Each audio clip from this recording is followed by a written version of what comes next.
Boker Tov, mes chers amis, aujourd'hui nous allons parler un petit peu de la paracha Acharemot. Dans la paracha d'Acharemot, nous allons voir toute la procédure de Kippour que faisait le Kohen Gadol et les autres Kohanim qui étaient autour de lui.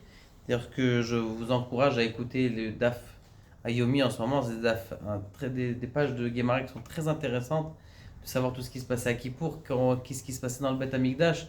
Des choses magnifiques, ça réveille un petit peu. Des fois, on a envie de pleurer tellement il y a des choses qui étaient là et qu'ils sont plus dans la main et on voit Bémet ce qu'on a perdu.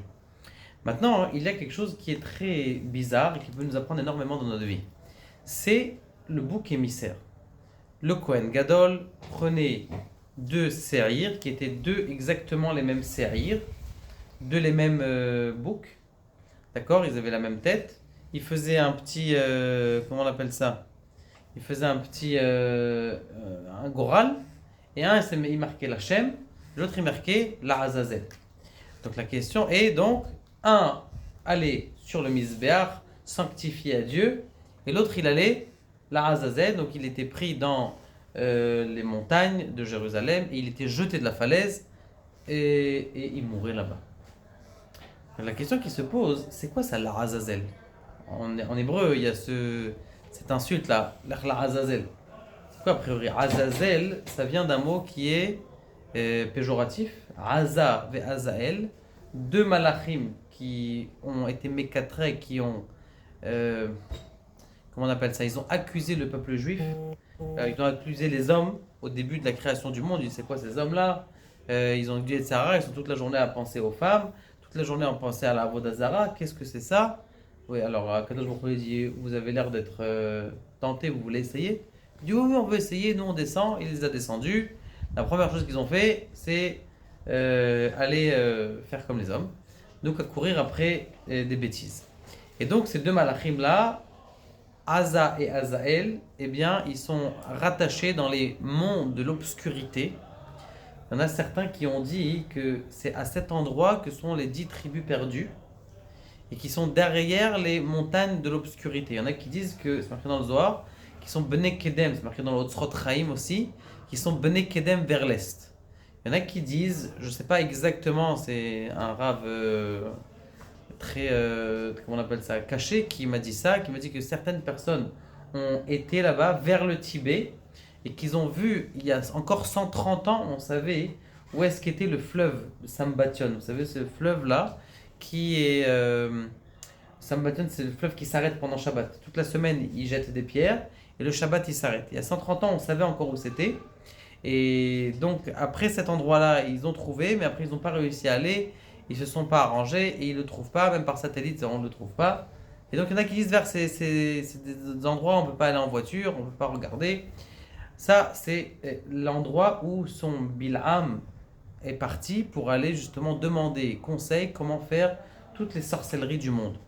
Et donc, ce Azazel, ça fait référence à ces deux animaux, enfin ces deux malachim, deux anges, qui sont porteurs du mal et on fait, qu'est-ce qui se passe? Ce qui se passe, c'est que on fait un korban. Donc le problème, c'est qu'est-ce que c'est? Tu prends un animal et tu vas faire un korban à l'obscurité. Comment est-ce que tu peux faire un korban à l'obscurité? Ça veut dire un korban à la citra chara, au mont obscur. Comment c'est possible? Les réponses, est-ce qu'il y a un problème dans le... Et donc, vous savez, vous avez entendu, j'imagine, le yin et le yang. Dans le yang, c'est-à-dire dans le yin, il y a du noir. Il y a plusieurs erreurs dans leur théorie là-bas au chinois, au japonais, au chinois. C'est déjà que dans le noir, dans le blanc, il y a du noir. C'est pas normal. Normalement, le blanc, c'est tout le temps blanc. Ça veut dire la Kedusha, elle est censée être pleine de Kedusha. Il y a une séparation entre les deux. Eux, ils ont inventé, ils ont dit oui, on a besoin du mal dans le monde. Maintenant, qu'est-ce que... C'est toute leur shita. C'est une erreur, d'ailleurs une grande erreur. Mais de toute façon, puisqu'ils viennent de là-bas, donc ils ne peuvent pas réfléchir autrement. Et il dit en vérité, le Rav Pinkus, dans son Sefer Tiferet Torah aussi, il amène dans la Avodah de Yom Kippourim, il dit quelque chose d'extraordinaire à écouter. Lorsque quelqu'un, il fait une avera, il se dit, oh là là, je suis mal, je suis mauvais, je suis pas bien. C'est pas ça qu'il doit se dire. En vérité, il faut savoir que la Neshama, elle reste pure. Elle est à l'intérieur de nous, elle est pure. Akadosh Baruch Hu nous a fait un cadeau que quand on fait une Avera, la Neshama, elle s'en va. Comme ça, elle ne s'entache pas. Elle reste tout le temps pure. Quand je fais Tchouva, en vérité, qu'est-ce que je fais? Je ramène la Neshama à l'intérieur de moi. Et je suis propre maintenant, je peux ramener la Neshama à l'intérieur de moi.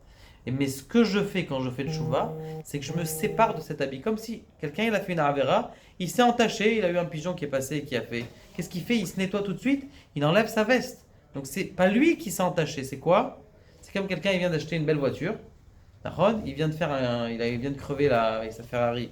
Il vient de crever son pneu. Il dit bon, je vais changer la voiture. Ben, changer la voiture. Hein. Le pneu, c'est quelque chose de subordonné à la voiture. Il y a la voiture, l'essentiel. Il y a l'homme qui est l'essentiel. Il y a ses habits qui sont autour. La Avera, elle s'accroche à ses habits. Donc, comment je vais faire pour me séparer de ça?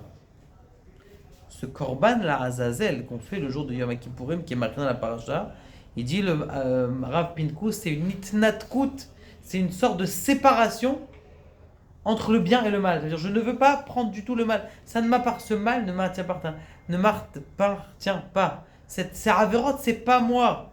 Maneshama Alekdosha, chaque juif, même s'il est tombé dans l'impureté la pire terrible, cette impureté, c'est pas à lui.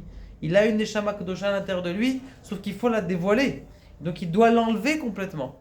Et donc c'est ça en vérité tout ce inyan de Korban Azazel. C'est pas que je fais un Korban aux forces du mal. Et là, qu'est-ce que je suis en train de faire? Je suis en train de me séparer de tout le mal avec ces petites. D'ailleurs, ce Korban Azazel, on le voit plusieurs fois dans les choses qu'on fait tous les jours. Les téphilines que vous avez sur la tête. Il y a 3 petits fils. Ces 3 petits fils, c'est quoi? C'est du Hegel, en vérité, c'est des poils de veau qui fait référence au veau d'or. Pour dire, tiens, le Satan, tu veux être mécatrec, tu veux accuser, tiens, voilà, je pense à toi, tiens, prends ces 2 petits fils-là. Ces 2 petits fils-là qui sont, comment on appelle ça? Le Maïm Acharonim.